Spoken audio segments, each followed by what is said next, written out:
In today's episode, we'll be covering the wins and nominations of films from different parts of Africa in the Africa Magic Viewers' Choice Awards, which was held in Lagos just this past Saturday. We'll be taking a look at some of the highlights and how perhaps this AMVCA 2025 is significant, which is the 11th to the African film industry. And also, Sinners has passed box office milestone that no original film has been able to achieve in the past 8 years. We'll be taking a look at an article in the Wrap that highlights the significance of Sinners milestone in such a time as this. We'll be taking a look at this and more in this episode of the Film Mandate. I'm Papa Otu. Stay tuned.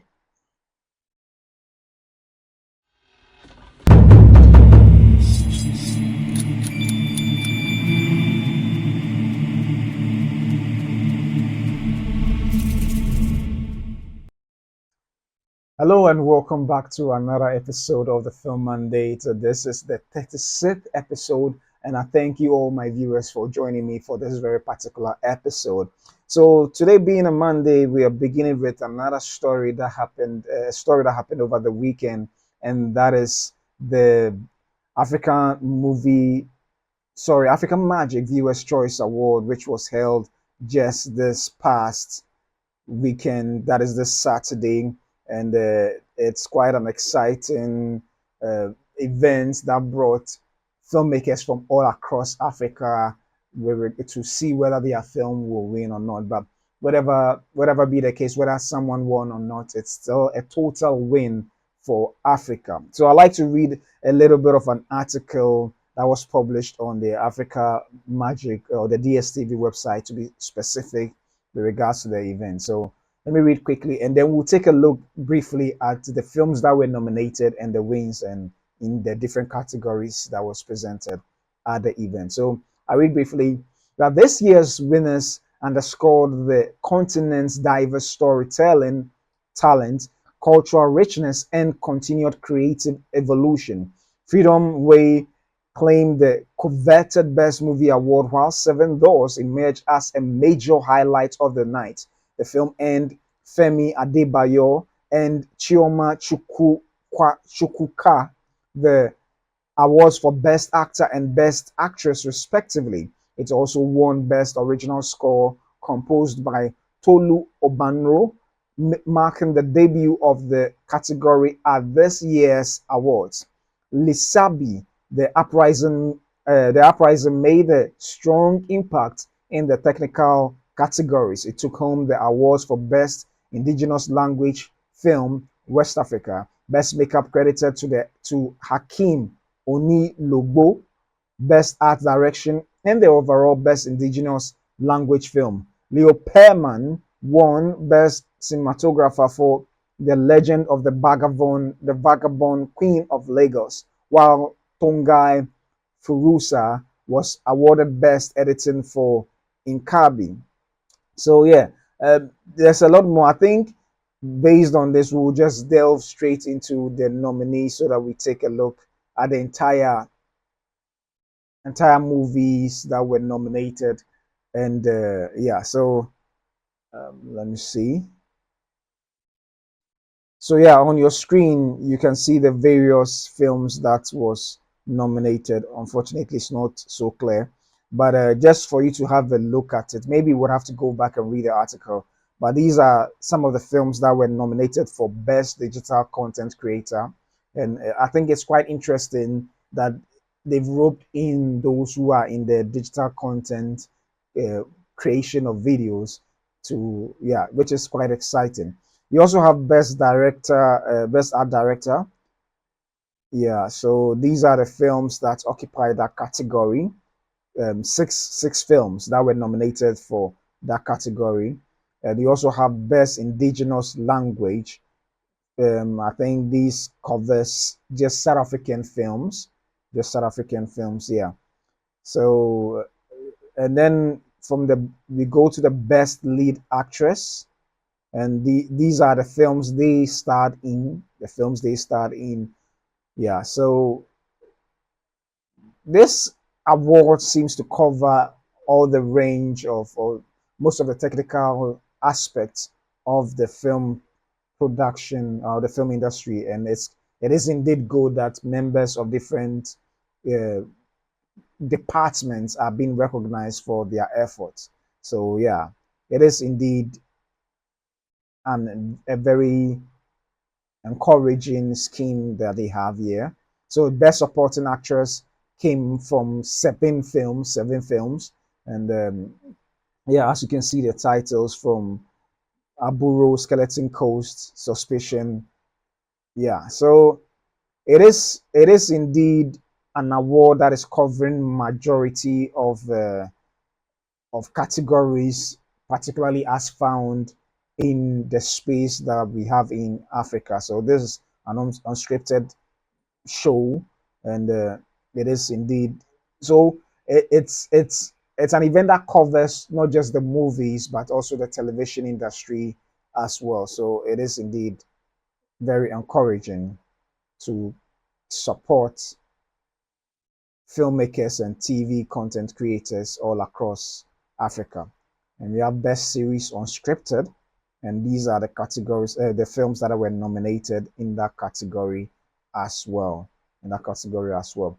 So majority of these productions lies on a number of these productions are on the Africa Magic or the DSTV network, the DSTV network, and it also ropes in Netflix and other people who presented their category in this particular award scheme.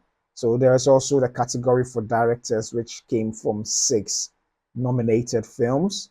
And then we have the best indigenous Mnet original, which features seven categories. And yeah, so and this has various films from different aspects. So you have one from Netflix, you have one from I think Aquaba Magic, which is the Amweni Mas era, and then you also have one featuring on different uh, let me say networks or channels rather to be specific on the Africa or the DSTV platform.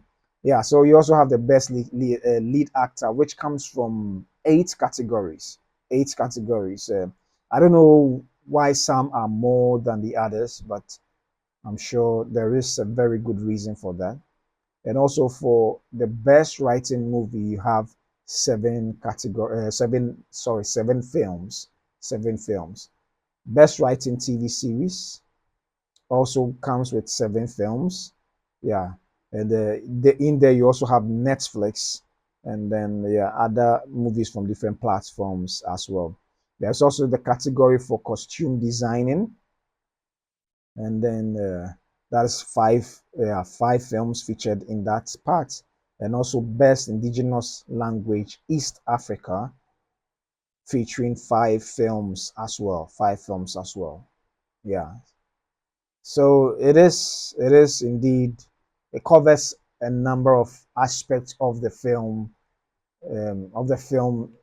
production business, and there's even a category for short films as well, which features films, five films in this category. So, best supporting actor also features eight films or eight nominations to be specific, and then there is also a best documentary category as well, featuring five films. Best editing also has six films in that category. And then there's one from the Netflix and then also from Amazon Prime. Amazon Prime. So it seems that it really cuts across more beyond just what the DSTV platform offers. So I think it is really it's exciting that it's covering a wide range of films from all over Africa, and that is indeed exciting.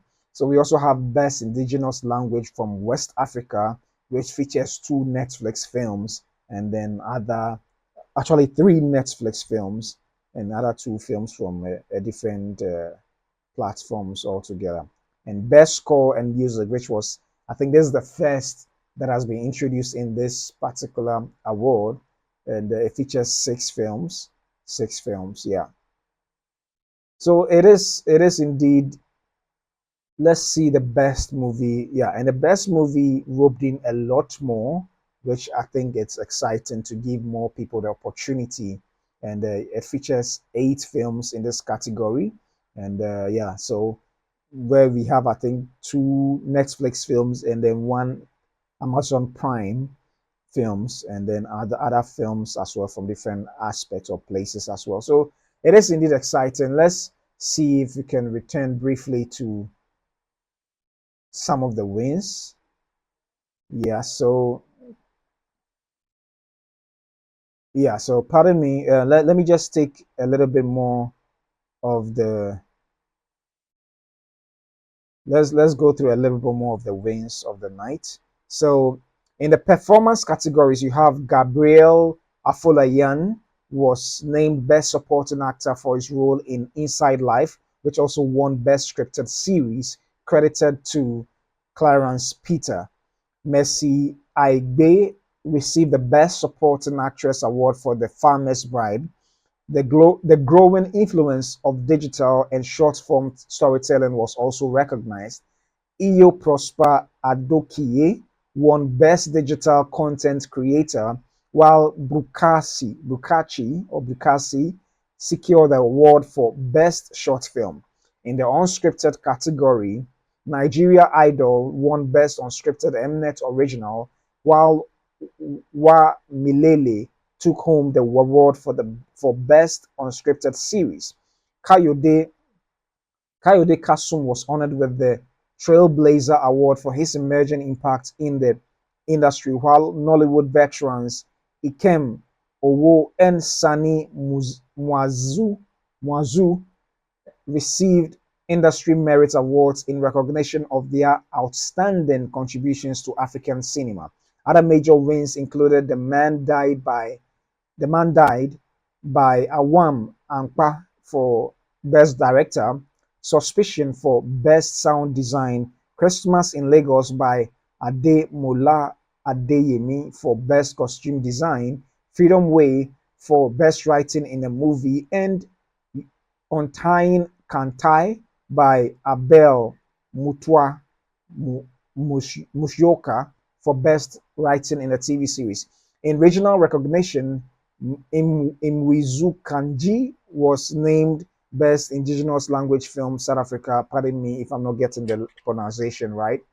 While Makosa di Tangu for East Africa. Onye Agbata Obim earned the award for Best Indigenous Mnet Original, and My Fairy Tale Wedding was recognized as Best Scripted Mnet Original. The Best Multi-Choice Talent Factory film went to Everything Light Touches. Speaking on the significance of this year's awards, Executive Head of Content and West Africa Channels Multi-Choice, Dr. Busola Tenjumola said, the AMVCAs reflect the ambition of a continent in motion. These stories are no longer emerging, they are defining global conversations. Africa Magic and MultiChoice are proud to be the platform of that power. Hosted by Ike Usakioduwa and broadcast live across all Africa Magic channels on DSTV and GoTV.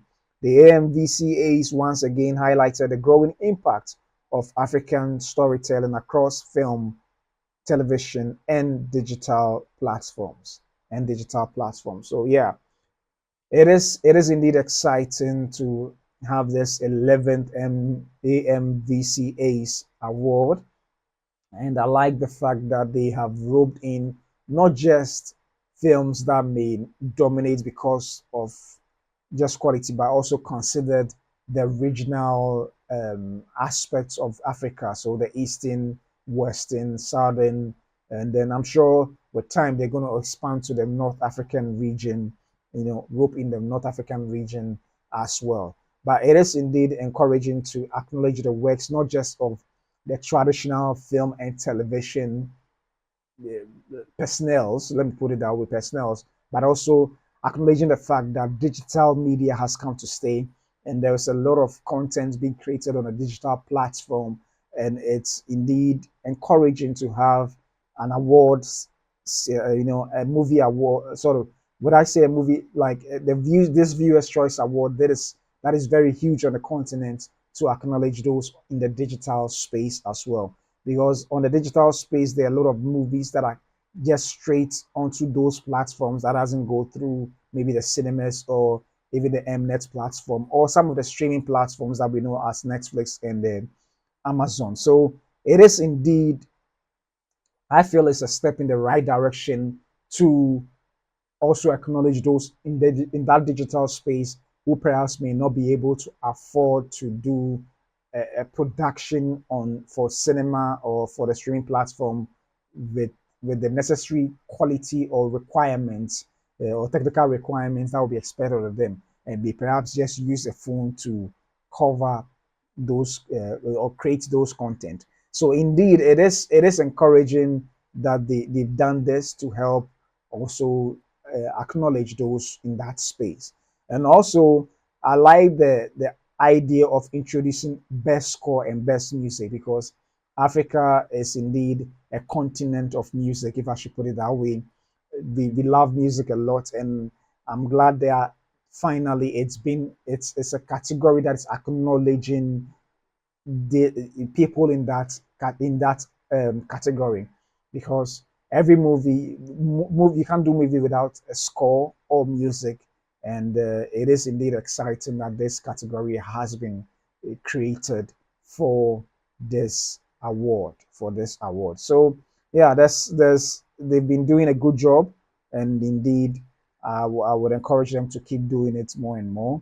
And yeah, so for all those who won this awards, I would like to say congratulations to all of you. And for those who are also nominated, it's still a win because your work have been nominated. So congratulations to you as well. So yeah, it is indeed exciting to see what this award scheme is doing for film content on in Africa. And from Africa, and from Africa now to America, Sinners, which released about a couple of weeks ago, is achieving certain milestones that people, I mean, some media, I would say some media houses perhaps might have written them off. There was an article that came right when the movie was released in the first week that really said it's not possible for, or wonders whether it's even possible for winners to make back their money. And I remember Ben Stiller coming to defend it vigorously, saying that listen, it is it is a win considering how much this film has made in its first week of about over $60 million. So some were comparing the budget of the film and then the opening weekend to draw a conclusion that it may not make its money back, but it did indeed make its money back, and not just that, but it's making certain big milestones, and I think it's worth reading or taking a look at this article. So there's an article published in the Wrap, and it says that Sinners passes box office milestone no original film has reached in 8 years. So let's take a look at this article. Ryan Coogler's smash horror hit crossed the $200 million domestic mark on its fourth Saturday in theaters. So this is just for the North American box office that covers US and US and Canada. So this is written by Jeremy Fuster. I hope I got the name right. So on Saturday, Warner Brothers Sinners reached a box office milestone that no original film has achieved in 8 years, $200 million in the US and Canada, driven by critical and audience acclaim that has made it a must-see for millions of Americans. Ryan Coogler's musical vampire horror hit is the highest domestic grossing original movie since the Pixar movie Coco, which grossed $210 million during its Thanksgiving run in 2017. Sinners has passed that total before inflation adjustments with an estimated domestic total of $216 after 4 weekends in theaters. The loss of IMAX screens to Marvel Studios' Thunderbolts has done little to slow its momentum, enjoying a fourth weekend total of $23 million. That alone is higher than the opening weekend of any horror film since Paramount's Smile 2 last October. Sporting a reported $90 million budget and a rare agreement to return rights to the film to Coogler in 25 years, Sinners was a big risk for Warner's Film Studio chiefs Michael De Luca and Pam Abdi as they seek to build relationships with filmmakers via big budget original titles like Paul Thomas Anderson's upcoming One Battle After Another. That's risk paid in a big way while overseas grosses are lower at $69 million. Sinners will pass $300 million worldwide in the coming week and turn a profit theatrically.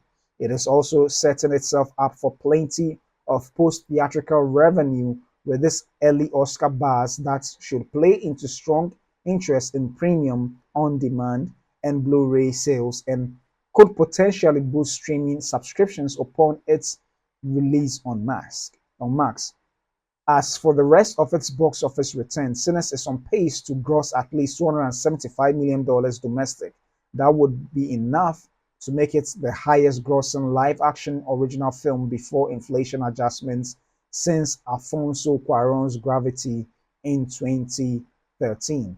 Beyond that, passing $292 million domestic would put it above Christopher Nolan's Inception to become the highest grossing original film of the past 15 years, and crossing $300 million would make it the first original to do so since the highest grossing film of all time, Avatar. So yeah, this is really a big win for Ryan Coogler and Michael B. Jordan's film Sinners, and it is indeed a massive milestone to achieve. For those who were around and then watched Avatar, you realize how big it was, even in the American market, but it was far bigger in the overseas market, and for Ryan Coogler to even achieve this, the film that no one I mean, no original film has been able, a milestone that no original film has been able to achieve in the past 8 years is really massive. And looking at the fact that it's possible that this will be a whole franchise on its own with perhaps spin offs for certain characters, it is indeed a win if going forward that's the plan to expand the universe of Sinners to bring in other characters as well. So, this is a very good win, not just for it's a good win for original films as well. If in that case, it means that Ran Coogler and perhaps others that may follow in that suit may get opportunity to have their films funded by the big studios to do original content or original film.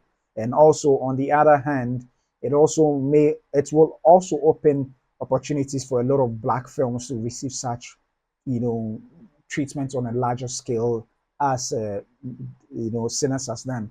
So it's still a win, regardless of the fact that in the international box office hasn't seen much of a domestic, sorry, much of a box office receipt compared to what they have experienced in the United States. I don't know whether it's because it's not received the. I don't know whether it doesn't have a wide release as compared to that in Europe, or perhaps the genre is not really something that overseas audiences are very like very much compared to the other genres of film. But I think it's really a big win for Ran Coogler and for original films at large, and I hope that there will be several sequels and spin-offs to this very film, and then let's see what becomes of it. And yeah, as a result of it, for most of the critics agrees that this is indeed going to be an Oscar winning or nominated film, an Oscar nominated film. And at the rate it's going, if no film comes with such compelling storytelling as this, most critics are likely to make this their number one film. As a matter of fact, it is their number one film. Most critics consider this as their number one film for the year 2025. So it's indeed a big plus, not in terms of just the box office, but also critically acclaimed towards an Oscar, event. With regards to that, it's likely to have a re-release when we are gearing towards the Oscar season. So maybe in January, February, towards the Oscar season next year, it may have a re-release and perhaps push its final theatrical run further than expected.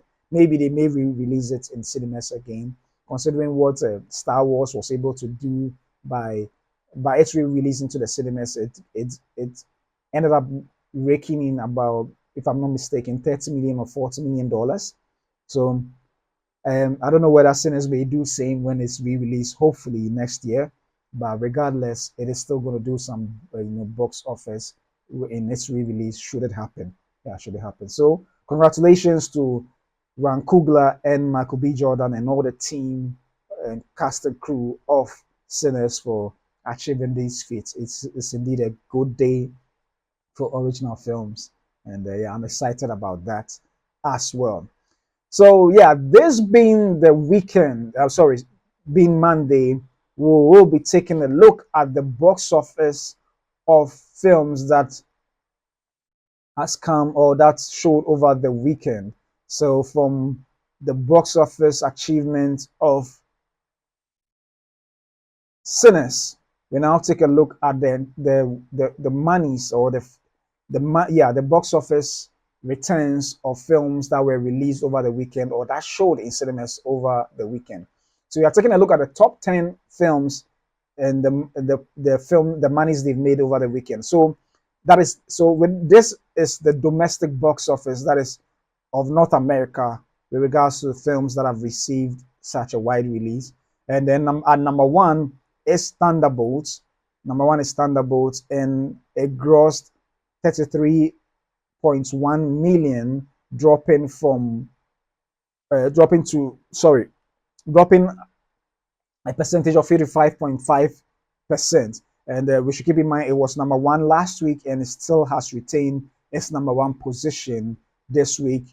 And then it was released just last week and it's made this much money. And the total gross for the North American market is 128 million, 454 thousand and $195. Sinners, which was at number two last week, has still retained its spot at number two, and it's made 21 million and $100,000. And its drop is so amazing. Most films after its first, second, third release may drop to so low, but this has dropped to 36.3, percent, still making good money at the box office. So a total, domestic cum of 214 million 437 and 331 dollars. Minecraft has still maintained its position at number three. That's quite an exciting, interesting lineup over there, and it's made $7,950,000 and to a total domestic total of $408,986,434.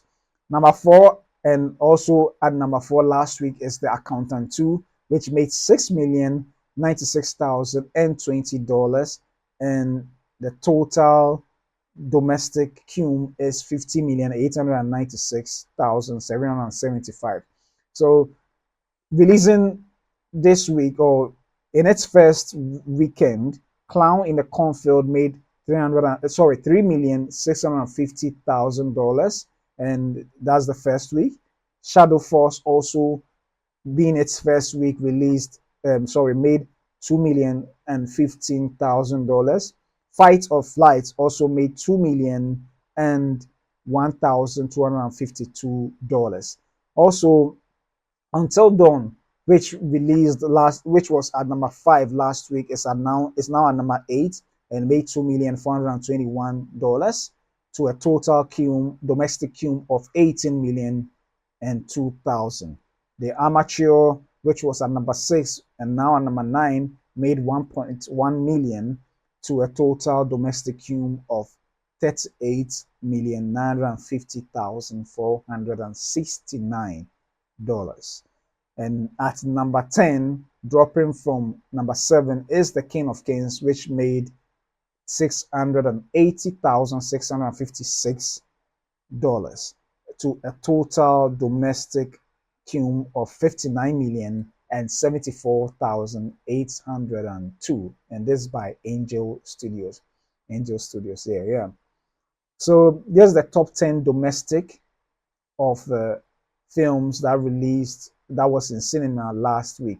So let's take a look at the worldwide total of films.